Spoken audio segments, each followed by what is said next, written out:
This is Hidden Killers Week in Review. A look back at the most prolific stories of the week.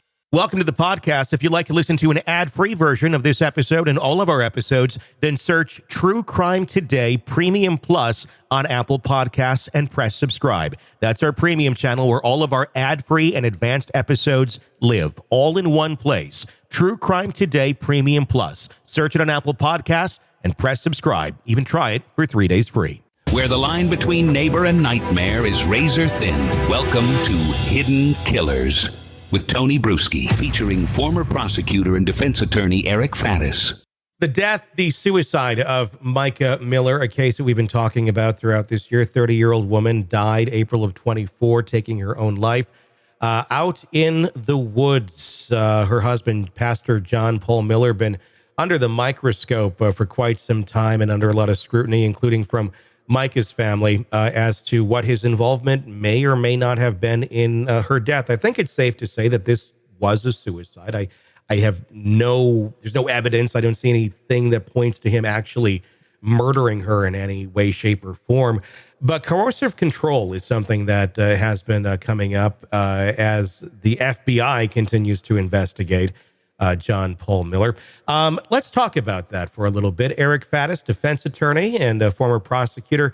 Coercive control is an interesting thing. We've seen it in a case not that long ago. They were teenagers of the young, I forget their names, but it was a young woman who essentially encouraged her boyfriend to take his own life in a vehicle. And she went away for a not very long. I think it was like 18 months was the sentence. But that was pretty blatant. It was like yes, please, you should kill yourself. And in no way am I saying that John Paul Miller did that. But if you have years of abuse, allegedly, I'm basing this strictly on the claims that Mica Miller has made or did make before her demise. If those are to be true, can you hold the partner responsible in any way, shape, or form for their death if they made that choice on their own to end their life rather than to find some other way out of that relationship? I think the answer that is emerging now in the legal world is yes, that you can. Now, whether you should be able to, that's can be debated. But yeah, like you said, there's that case you cited. There's a documentary about that one, and I've seen at least one other case. And in fact, there's a third case where an AI agent was corresponding with a teenager, and the AI being, or whatever you want to call it, was giving information that led to this teenager killing themselves. And so it's a fine line in terms of trying to hold someone accountable who's in that position, because you have the personal responsibility of the individual who did whatever they did to die by suicide. But then, is there another part of the story that deserves prosecution? That's really up in the air. Does the case of Mica Miller deserve a bit more of an investigation into her own mental health? Everybody's, again, we were talking about Brittany earlier. And John Paul Miller's story the whole time has been, look, she was not mentally well. I was basically the bumpers for her, trying to keep her on track, trying to keep her taking her medicine, because otherwise she would really go off the rails. That's been his story. He loses a lot of credibility when you have the abuse allegations that go in there, but you also then take a step back and play devil's advocate and go, well, how accurate are those allegations? If this person was mentally ill, were they truly being abused, or were they perceiving this? Was it a delusion? There's a lot of questions there.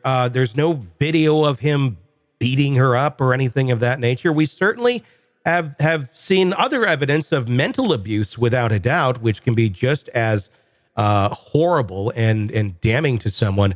But when you have something like this, where do you go?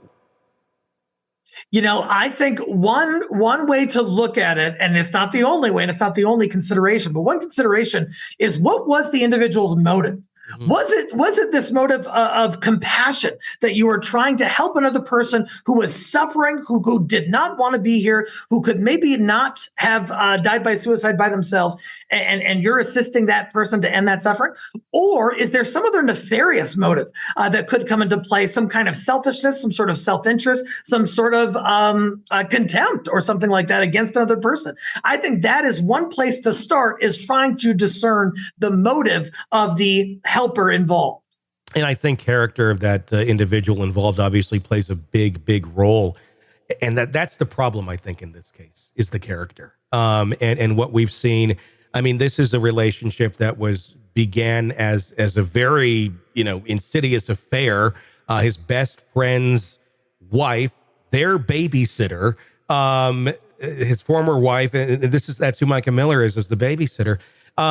It's not exactly what you would think of a pastor in terms of what they should be doing. He's admitted to being addicted to prostitutes, and there's been many other bizarre admissions as well. So it's hard to go back and say, oh, okay, I get it. You were really trying to keep her from hurting herself. The credibility doesn't add up, even if it's true because of that character. Yeah, there are some alleged details to this matter that raise some eyebrows and that some people think are rather shady, which is ironic considering one of the individuals involved is a pastor. And so, yeah, you've got to look at, is there more to the story? Was there some sort of, like you said, coercive control, some nefarious influence that led to the death of a person who didn't have to die? Mm-hmm. That's, of course, a question on prosecutors' minds. The family settled with him on their civil case. The settlement is confidential. It doesn't leave a lot of questions answered for the public. There is still the FBI investigation into him, and we don't know all the details of that. We know very little of the details into that. Even if it's about the murder, I don't know that it even is about the murder. I think there's a lot of financial dealings that are being investigated there. At least that's my conjecture out of it. With all of that being said, how should he be navigating this at this point? Obviously, he was just charged the other week for getting up in someone's face as protesters came out in front of his church of the week because he keeps seeming to move churches. He likes to be in the spotlight, it seems. He likes to get the attention. If you're advising John Paul Miller on what to do in this case right now with all this attention on you, what would you be saying? Lay low, bro. Like I get that, especially as a pastor, to this feeling of righteous indignation and lashing out at these protesters and everything else. But my gosh, you've really got to, I think, have sort of a solemn presentation when you're navigating how to go through this. You cannot be popping off and getting charged with crimes and everything like that. You've got to be the saint that you may have portrayed yourself as a pastor to your congregation. Yeah, portrayal is one thing, and then reality is another. And when the two, you can go off portrayal for a long time, but then when people really start to look, because there's a microscope on you, and you start saying these two don't really add up, that's when you get a situation like this.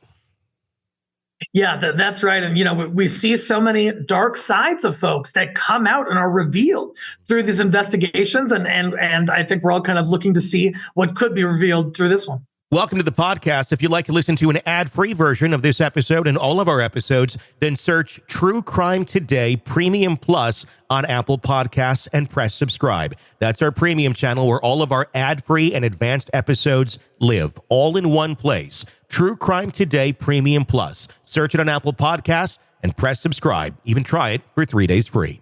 You're neck deep in a dark, twisted tale, and just as the tension peaks, bam, a commercial about some miracle diet pill breaks the spell.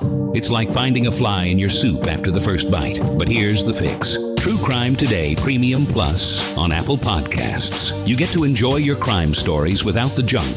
Ad-free episodes, extended interviews that go beyond the surface, and early access to all the gruesome details. It's like swapping out a can of cheap beer for a glass of fine whiskey. So search for True Crime Today Premium Plus on Apple Podcasts. Subscribe and keep the darkness flowing uninterrupted.